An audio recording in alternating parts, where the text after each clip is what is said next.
Carta que escreveu o apóstolo Paulo aos Efésios. No versos 14 até o verso 21, o apóstolo Paulo, ele começa a orar pelos leitores originais desta carta, que é a carta aos Efésios, a igreja de Éfeso, para que ela possa compreender o que está além da compreensão, para que ela possa compreender o mistério da fé, que ele vai chamar de graça.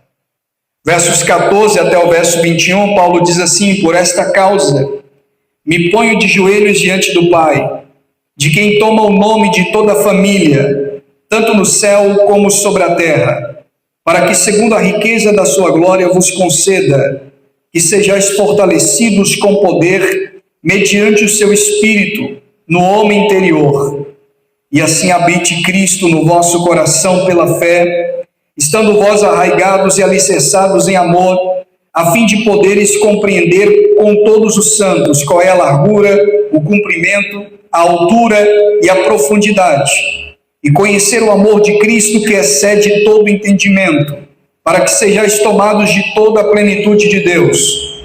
Ora, aquele que é poderoso para fazer infinitamente mais do que tudo o que pedimos ou pensamos, conforme o seu poder que opera em nós, a ele seja a glória na igreja e em Cristo Jesus, por todas as gerações, para todos sempre. Amém. Nessas palavras, o apóstolo Paulo está ensinando a igreja para que ela possa conhecer o que de fato está além do entendimento humano. Paulo está pedindo algo muito grande aqui. Ele está pedindo para que nós sejamos tomados de toda a plenitude de Deus, que nós sejamos tomados de todo o conhecimento da verdade. Alguns teólogos dizem que Paulo aqui, no capítulo 3 e no capítulo 4, final do capítulo 3, início do capítulo 4, ele está escalando, é como se ele usasse uma escalada de uma altura muito grande. É como se ele visse uma montanha íngreme, gigantesca, enorme. E ao ver essa montanha, ele ousasse escalá-la. Do tamanho da revelação e da profundidade do que ele está dizendo aqui.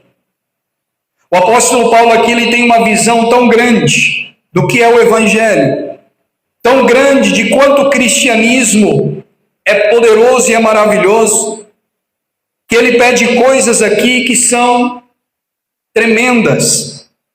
Ele pede coisas aqui que deixam-nos de forma absortos, assustados e ao mesmo tempo tremendas. Ele fala de uma profundidade tremenda aqui. Lembrando que ele estava preso na cidade de Roma, quando ele escreve esta carta. Ele recebe notícias que os crentes ali da igreja de Éfeso, igreja que ele mesmo havia fundado, estavam preocupados acerca da sua prisão, acerca do seu encarceramento. E ele então escreve esta carta para dizer que as suas prisões contribuíam para o progresso do Evangelho. E ao mesmo tempo ele usa esta oportunidade específica para ensiná-los o Evangelho e para mostrar coisas profundas e gloriosas. Então ele estava preso em Roma e faz uma segunda oração aqui a partir do capítulo 3, versículo 14 a seguir. Só que no meio da sua escrita, quando ele está escrevendo esta carta para a igreja de Éfeso, parece que eu imagino Paulo largando a pena, o tinteiro de lado, dobrando os seus joelhos e começando a orar. Depois ele retoma novamente a escrita. No verso 14 do capítulo 13, ele diz assim: por esta causa me ponho de joelhos diante do Pai. Ele estava falando de coisas profundas. Por exemplo, no capítulo de número 3, versículo 1, por esta causa eu, Paulo, sou prisioneiro de Cristo, por amor de vós gentios, se é que tendes ouvidos a respeito da dispensação da graça de Deus, a mim confiada para vós outros, pois segundo uma revelação me foi dado conhecer o mistério conforme escrevi há pouco, resumidamente, pelo que quando ledes, podeis compreender o meu discernimento do mistério de Cristo.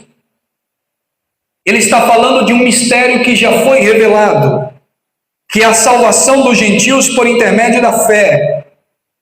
Não mais a salvação apenas aos judeus, mas também aos gentios que fazem parte da mesma aliança, judeus e gentios.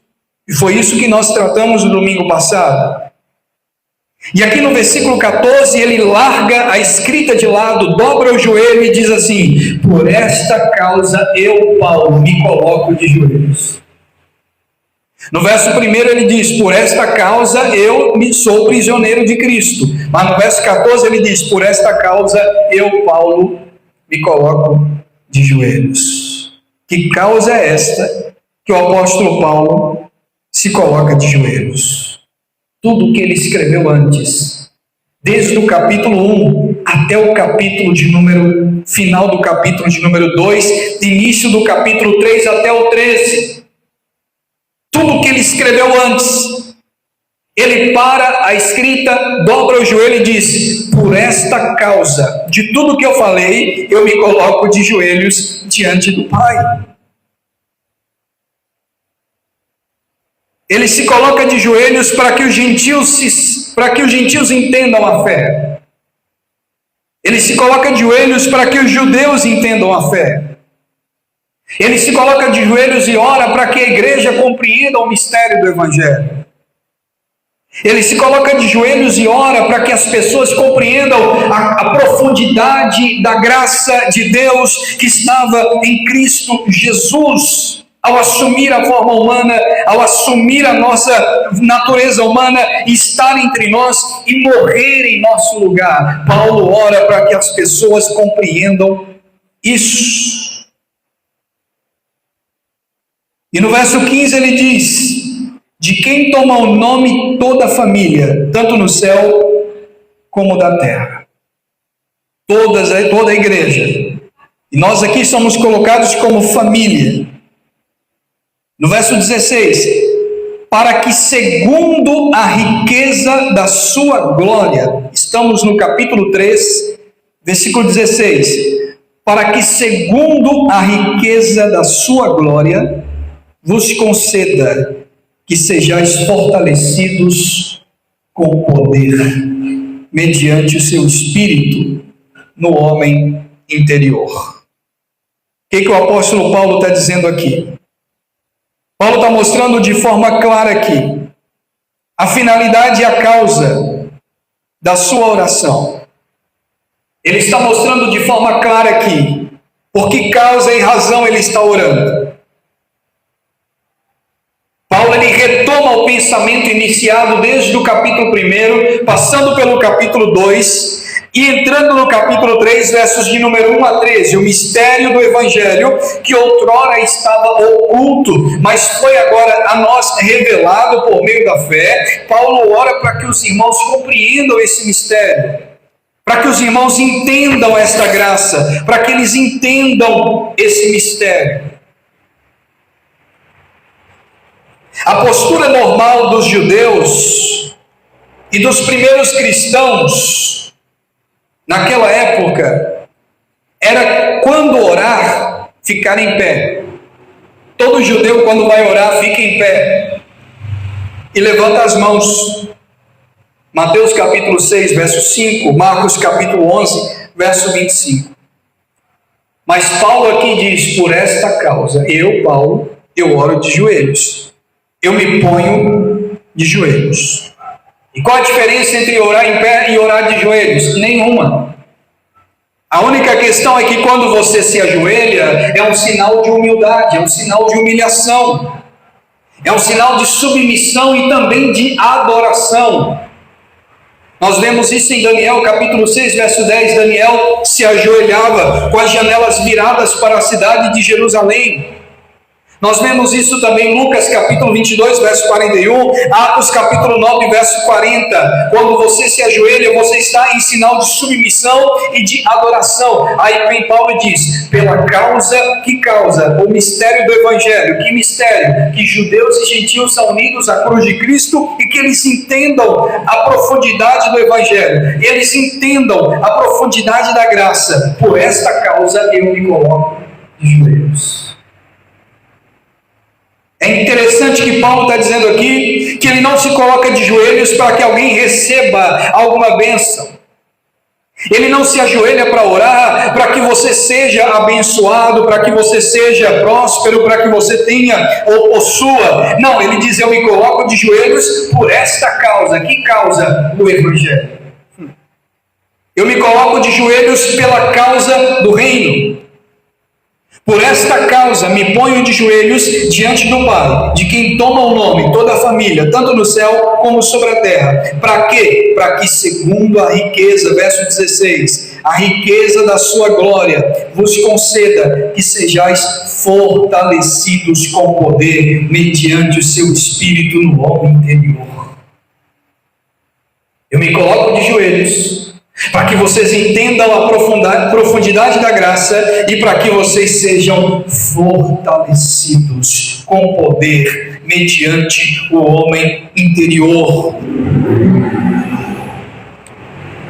Dobrar os joelhos era sinal de reverência, uma vez que todo judeu orava em pé e com as mãos erguidas, e aqui ele mostra um quebrantamento profundo. Verso 15 ainda, Paulo diz: de quem toma o nome. 14, por esta causa me ponho de joelhos diante do Pai. Verso 15, de quem toma o nome toda a família, tanto no céu como sobre a terra. Família aqui é a igreja. Porque a partir do momento em que nós cremos em Jesus e cremos no Evangelho da Graça, nós recebemos um nome. Nós recebemos um pai. A palavra pai aqui no grego é a palavra pater.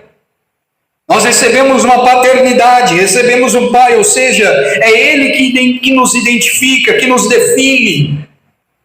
De tal maneira que no tempo de Paulo, quando alguém perguntava a algum crente ali de Éfeso: quem é você? Ele diz: eu sou da família de Deus. Quem é você? Eu sou de Deus. Eu sou da família de Deus. Porque a igreja é a família de Deus. E a partir do verso 16, meus irmãos, Paulo vai pedir cerca de 4 coisas importantes. Primeira coisa: para que o Pai, segundo a riqueza da sua glória, vos fortaleça. Está aí no verso 16. Para que Ele vos fortaleça.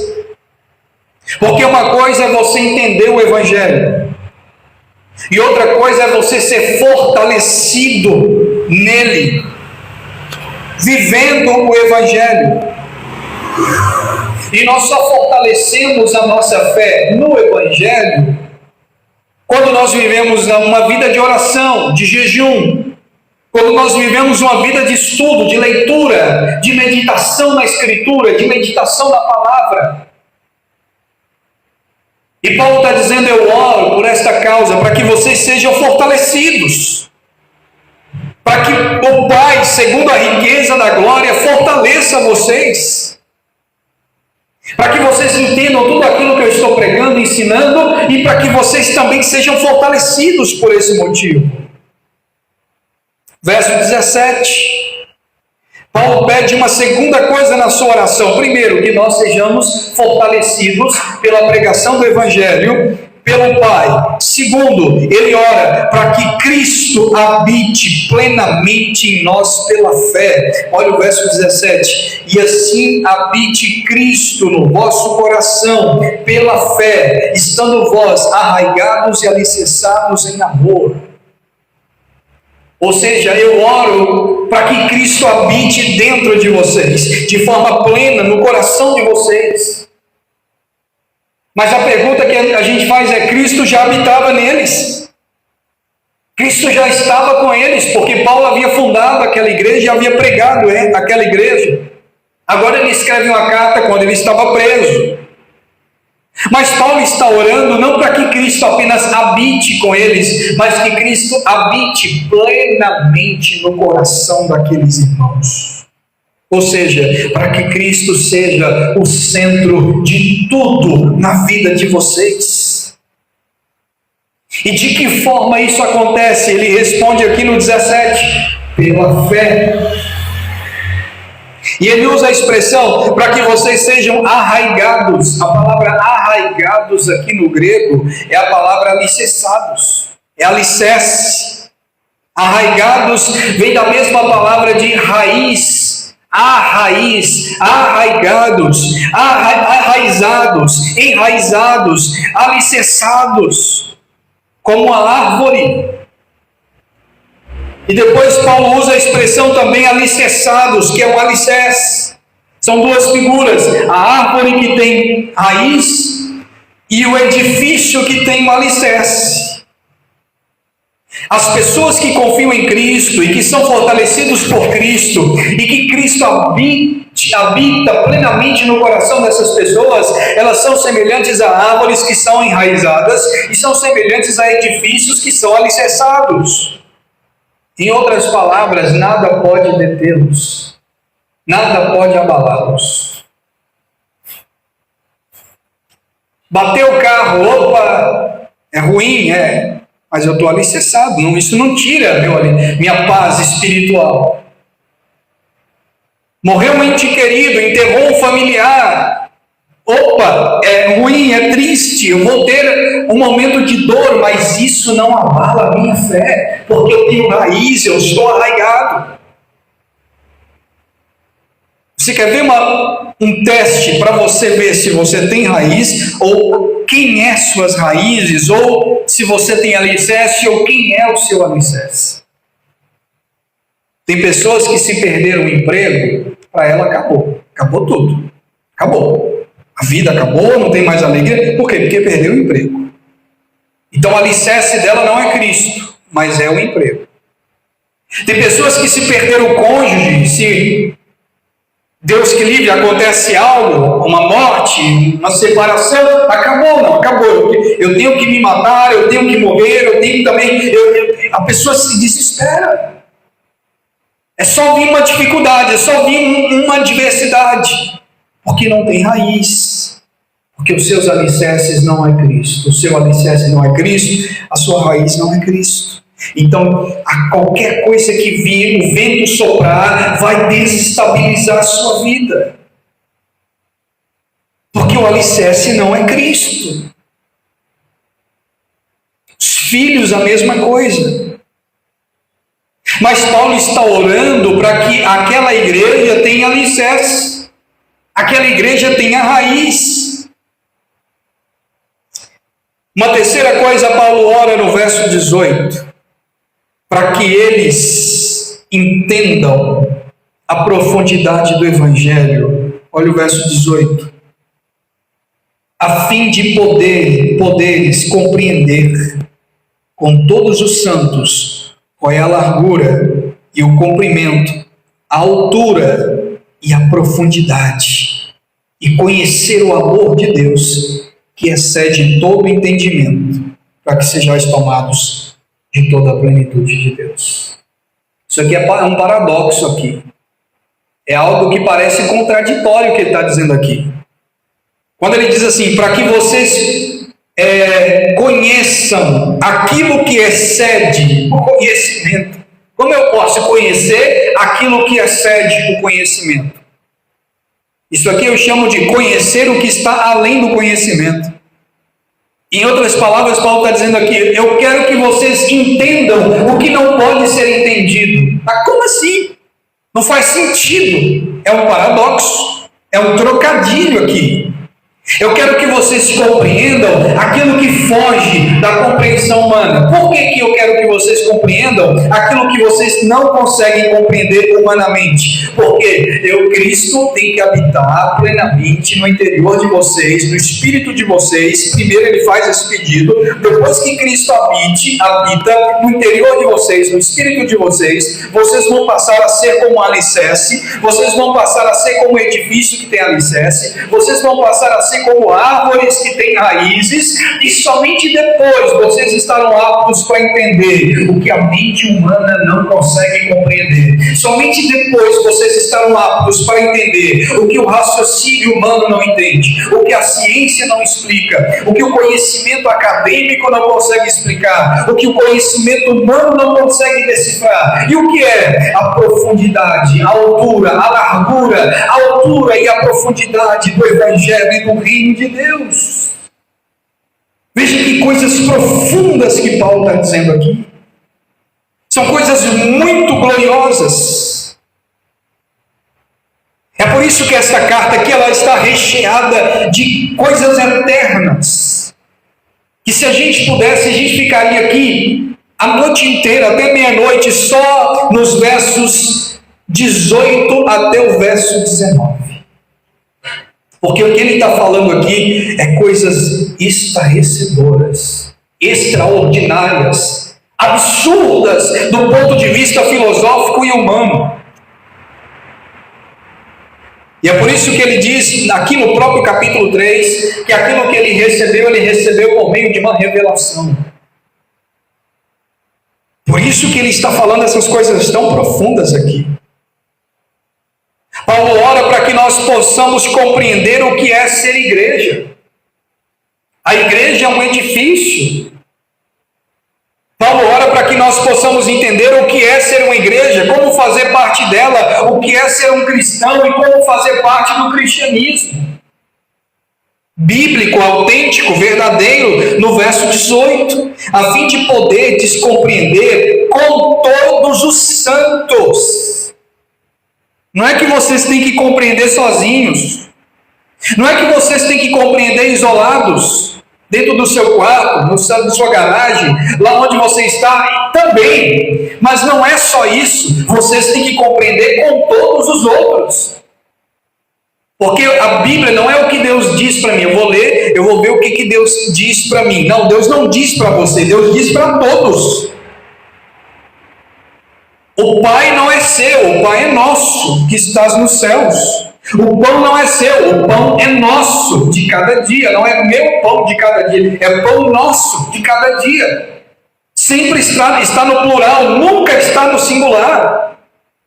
Paulo diz que ele ora para que aqueles crentes, com todos os santos, compreendam qual é a largura, o comprimento, a altura, a profundidade do Evangelho. Porque não tem como compreender a altura, a largura e a profundidade do Evangelho sozinhos.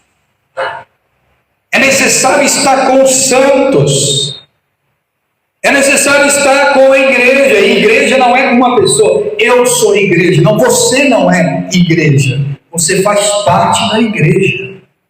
Não existe igreja de um. Você é apenas um membro. O cabeça é Cristo, mas o corpo tem muitos membros. É isso que diz as Escrituras. E se um membro estiver desligado do corpo, ele morre.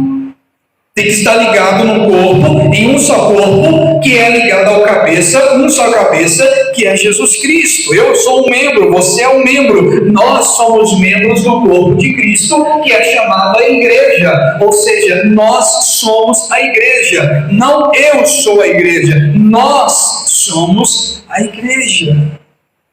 Que é composta de judeus e também de gentios. Ou seja, todos os santos. Quarto lugar, Paulo ora no verso 19, para que eles compreendam o que não pode ser compreendido. Verso 19. E conhecer o amor de Deus, que excede todo o entendimento. Por que o amor de Deus excede todo o entendimento? Porque na mente humana não entra na cabeça da gente. Como é que pode um Deus, por intermédio de Cristo, salvar um bandido que aprontou a vida inteira e que não teve nenhuma obra boa, repito, nenhuma obra boa para descansar na sua morte? Nenhuma. Mas ele foi o primeiro que entrou com Jesus no paraíso, naquele mesmo dia. Eis que te digo, hoje mesmo, ainda hoje, agora. A expressão grega ali é agora, não tem vírgula. Não tem vírgula no texto grego. É hoje, agora. Você estará comigo no paraíso. Jesus estava dizendo aqui para todos que o amor dele excede todo o nosso entendimento. Não entra no nosso entendimento essas coisas. O amor de Deus nós não compreendemos. Ele não foi feito para a gente ser compreendido. O amor de Deus foi feito para ser recebido e não para ser compreendido.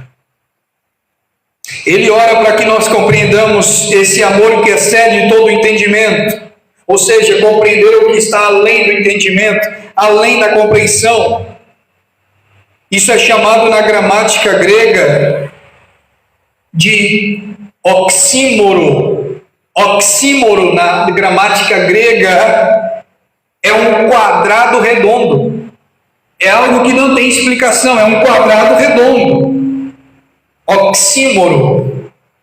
Mas como o amor de Cristo excede todo entendimento? Em um mundo caído, nós também não podemos avaliar o grande amor na cruz. A gente não consegue dimensionar, colocar um cálculo, qual o grau do amor de Cristo ali na cruz. Nós não conseguimos. Por isso que a palavra conhecer no grego aqui dá uma ideia de conhecer por experiência, e não por ensinamento, e não por estudo, mas por vivência, por experiência. Porque para que eu possa conhecer esse amor que não tem como conhecer, excede o conhecimento, eu preciso experimentá-lo. Porque quando eu experimento esse amor, eu consigo entendê-lo. Porque enquanto eu não experimentar esse amor, isso vai exceder o meu conhecimento. Eu só vou conseguir entender o amor de Deus quando eu realmente for amado por Ele. Porque eu, sendo amado por Ele, eu vou conseguir compreender em mim mesmo esse amor. Ou seja, é um mistério tão profundo que eu só posso entender vivendo, e não entendendo, mas vivendo. Eu não posso esperar Jesus esperando, mas vivendo Jesus. São coisas tremendas aqui. Experimentar esse amor de forma real. Nós temos vários exemplos de pessoas que ficaram extasiados, literalmente extasiados, com o amor de Deus. Jonathan Edwards, David Brainerd, que deram sua vida pelo amor de Deus, deram a sua vida por graça. John Flavel, vários outros homens que viveram o Evangelho, ao ponto de entender de tal forma o amor de Deus que disse: eu abro mão da minha vida. E abriram mão de viver. Morreram muito jovem, mas morreram pregando. O David Brainerd morreu com menos de 30 anos, morreu de tuberculose, mas de tanto orar na neve, de joelho, dizendo: Senhor, eu quero o teu reino, eu quero a sua glória, eu te adoro, eu te louvo. E ele abriu mão da sua juventude, da sua vida, e morreu ali, de joelhos, no meio da neve, orando. Aí alguém diz assim: como eu vou explicar isso? É fanatismo? É loucura? Não, isso é um amor em um grau tão elevado, ao ponto de alguém dizer: eu abro mão da minha vida pela vontade do reino, eu abro mão da minha vida para que outras pessoas também nasçam, para que outras pessoas também creiam.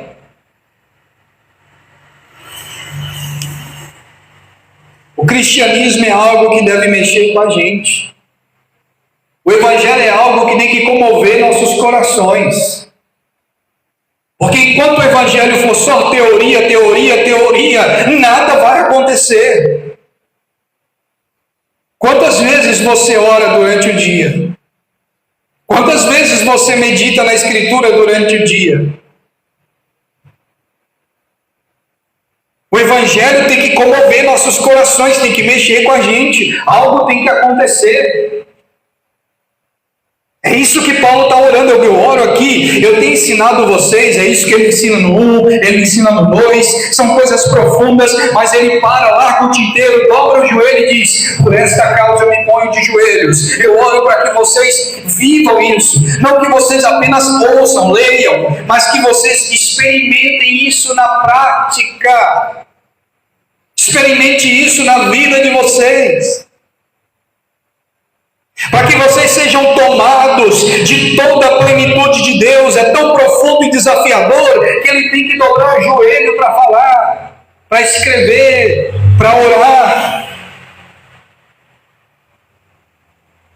É tão desafiador que parece que ele fala na eternidade, para a eternidade.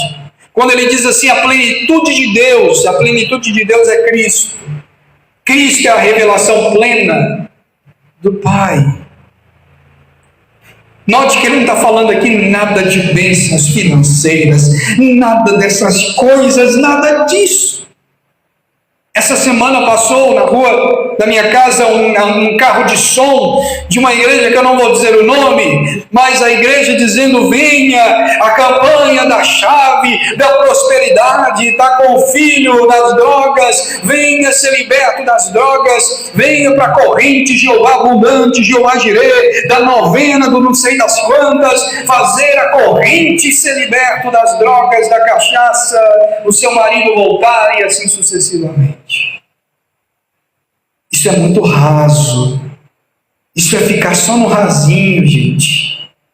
Tem coisas muito mais profundas no Evangelho.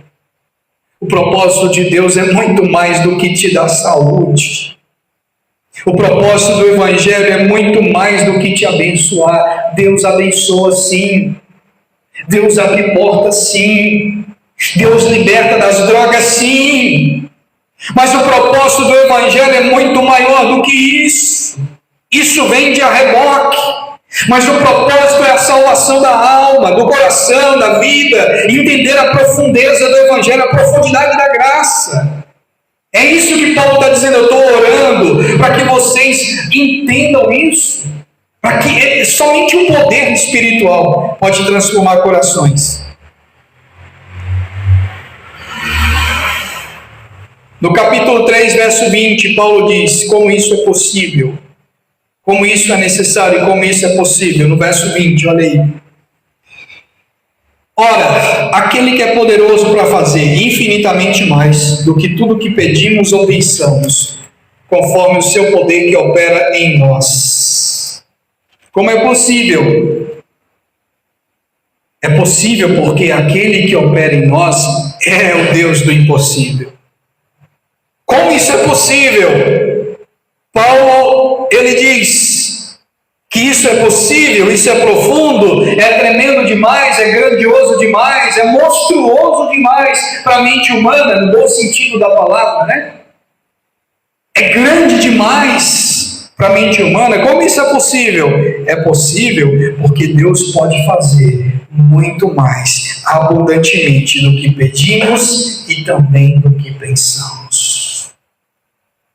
Mais do que falamos anteriormente, Deus pode fazer.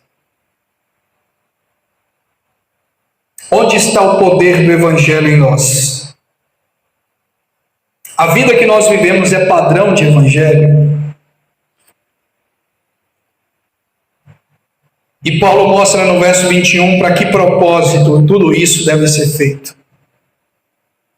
Olha comigo o verso 21. Para que a Ele seja a glória na igreja e em Cristo Jesus, por todas as gerações e para todo sempre. E ele fecha o capítulo 3. Para que finalidade tudo isso? Para que Ele mesmo seja glorificado. E glorificado na sua igreja. Porque o propósito dele é com a sua igreja, é com a sua noiva. O propósito dele é com a sua igreja, é com a sua noiva para todo sempre. Então esse é o propósito, e por isso que o capítulo 4, ele vai começar, e isso a gente vai deixar para o próximo sermão. No capítulo 4, ele vai mais uma vez ressaltar que ele é prisioneiro do Senhor, e ele vai orar para que a igreja viva de modo digno do que ele tem ensinado e do que ele tem falado, por meio dessa escrita. Quais são as aplicações práticas desse sermão aqui para a gente nessa noite? Primeira aplicação desse sermão, meus irmãos, é que a nossa vida cristã, ela está muito rasa atualmente. Nós temos vivido uma geração de crentes tão fracos, mas tão fracos das Escrituras, que talvez 40 minutos, meia hora, uma hora de exposição bíblica é canseira, é doloroso, é doído, mas ficam 3, 4 horas de uma série assistindo. Só que esse problema não se resolve com apenas pregação, ensino, estudo bíblico, e pegar no pé, e puxar, e dizer tem que ser. Não só isso, tem que ser também a pregação, mas tem que também com oração. Paulo diz, é por esta causa que eu oro, para que vocês compreendam a profundidade, para que vocês saiam do raso e entrem em águas mais profundas, para que vocês mergulhem em águas mais profundas. Ou seja, é somente por meio da oração, porque é somente Deus que pode abrir a nossa mente para que nós possamos entender a palavra. Eu sempre digo aos meus alunos que quando alguém diz assim, eu não estou entendendo a Bíblia, as pessoas adoram dizer, eu não compreendo, eu leio e eu não entendo a Bíblia. Elas falam com muita alegria, né? Como se isso fosse bom. Elas falam como se elas se livrassem da culpa. E eu sempre digo, quando você está dizendo isso, que você não entende a Bíblia, você não está culpando a Bíblia, não. Você está culpando você mesmo. Ler a Bíblia e não entendê-la é uma acusação contra você, e não contra ela, e não contra a clareza dela. A Bíblia é muito clara. A Bíblia é muito simples. A Bíblia é o único livro que você tem o autor junto com você quando você lê, o Espírito Santo. Então, quando você diz que lê e não entende, você está acusando você mesmo, é uma acusação própria. Porque a maioria lê acusando a Bíblia. A Bíblia é difícil de entender. Não é difícil de entender. É você que tem a mente fechada por causa do pecado. Geralmente, pessoas que não compreendem, dizem que não compreendem a Bíblia, vão compreender um livro de química muito difícil, mas a Bíblia não compreendo. A Bíblia eu não compreendo. É uma acusação contra você. Não é ler a Bíblia. Quando a gente está lendo a Bíblia, é ela que está nos lendo. É a Bíblia que nos lê. Não é você que lê, é ela que vai ler você. Ela que vai revelar quem você é. E quando você não compreende, ela está revelando que você é ignorante e que tem a sua mente embotada por causa do pecado. Paulo fala disso, quando ele diz que havia sobre nós um véu que tapava. A mesma coisa dos discípulos. Jesus falava, os discípulos não entendiam. Eles só foram entender depois da ressurreição. Depois que Jesus ressuscitou, eles... se bem que ele tinha falado, é mesmo. Ele tinha falado que ele iria ficar assim como Jonas, o sinal de Jonas, 3 dias no interior da terra, e ao 3º dia ele ressuscitaria. E eles nem estavam entendendo, só foram entender quando aconteceu. Aí aconteceu, ele diz, opa, não é que ele tinha falado mesmo? Por quê? Porque a mente deles estavam fechadas por causa do pecado. A nossa mente ela é muito limitada por causa dos nossos pecados. A palavra de Deus é profunda e a nossa mente é limitada. E é por isso que quando nós vamos meditar e ouvir a palavra, nós precisamos orar. Não para que Deus nos dê a revelação da palavra, porque ninguém está revelando a palavra aqui não. A palavra já foi revelada aos apóstolos, e eles escreveram, aos profetas, e eles escreveram. Nós devemos pedir a Deus a iluminação no nosso entendimento, para que a gente compreenda a revelação que foi dada a Paulo, e ele escreveu a carta aos Efésios. Que a gente precisa de iluminação no nosso entendimento, pelo Espírito Santo, para que nós possamos compreender, como diz Paulo aqui, a largura, a altura e a profundidade do amor de Deus e do Evangelho da graça em Cristo Jesus, o nosso Senhor. Em segundo lugar, segunda aplicação desse sermão para a nossa vida nesta noite, é que se Paulo, o maior apóstolo do Novo Testamento, maior que digo em número de epístolas, de cartas, o maior autor do Novo Testamento, são 13 cartas, 13 epístolas. Se Paulo, que é Paulo, dobrou os seus joelhos e disse: eu oro, quem somos nós para não viver uma vida de oração? Se Jesus, que é Jesus, teve que orar, e orou muito, o homem que mais orou na Bíblia foi Jesus. É Deus falando com Deus. Como pode o próprio Senhor Jesus orar? É Deus falando com Ele mesmo. Quem somos nós para não vivermos uma vida de oração? A nossa vida de oração é uma vergonha, gente. É uma vergonha. Se cada um for pegar esse microfone aqui e falar quantos minutos oram por dia, eu tenho certeza que todos nós, incluindo eu, todos sairemos daqui envergonhados.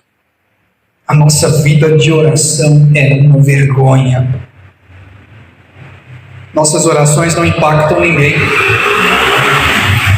Nossa vida com Deus não impacta vizinho nenhum, não impacta nada.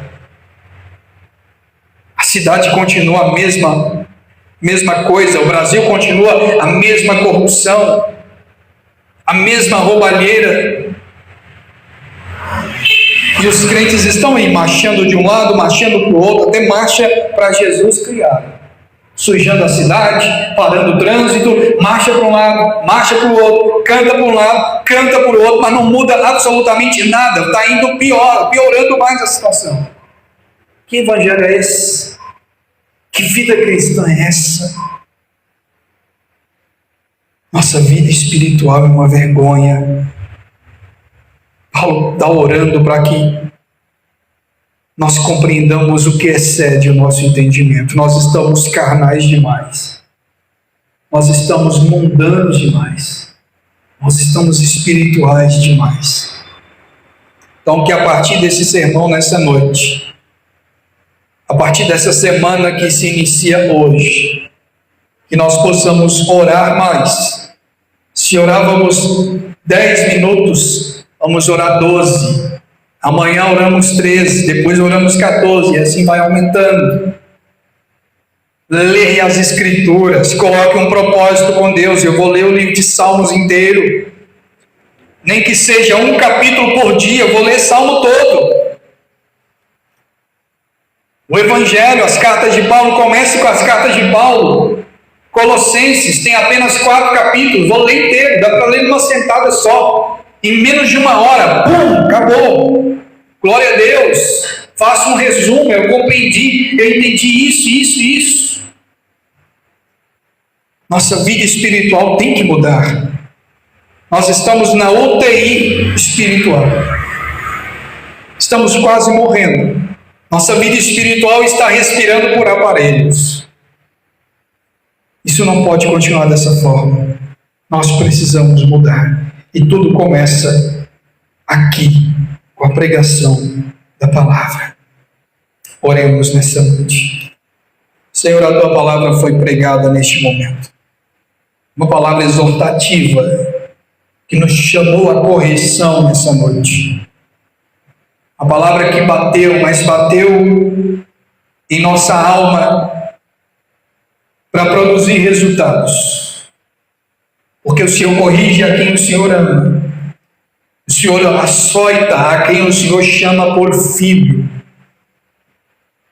Tenha misericórdia de nós, Senhor Jesus, tenha misericórdia de nós, porque nós estamos muito mundanos, nossa vida está muito ímpia, não há mais diferença. Os filhos das trevas são mais prudentes do que os filhos da luz. Tem macumbeiros que passam 3, 4, 5 dias trancados para fazer pactos, para fazer trabalhos, andam quilômetros e quilômetros na beira de estradas para fazer trabalhos, para destruir vidas e famílias, e nós não fazemos nada pelo Evangelho. Achamos que vamos quebrar o galho orando 2 minutinhos antes de dormir. Quão insensato nós somos, quão mundano nós somos. Nos ajude a mudar, nos ajude a compreender a profundidade do Teu Evangelho e vivermos de acordo com o Teu reino. Em nome de Jesus, nós queremos Te louvar, Te agradecer por esse privilégio, estamos aqui, de ouvirmos esta palavra. Nós Te louvamos, Te agradecemos nessa noite, para a glória do Teu nome. Amém. E graças a Deus. Amém, meus irmãos? Nós vamos dar término a esse culto nessa noite. Nós até fizemos a leitura, no capítulo 4, mas hoje foi o capítulo 3, versos 14 a 21. Próximo domingo nós vamos para o capítulo 4, versos 1 até o verso 9. Vamos fazer dar alguns avisos aqui. Primeiro aviso, que é muito importante, que eu quero dar para todos que estão aqui, também para aqueles que nos acompanham e que desejam nos visitar, é que em breve nós provavelmente teremos que mudar desse local aqui. Tá?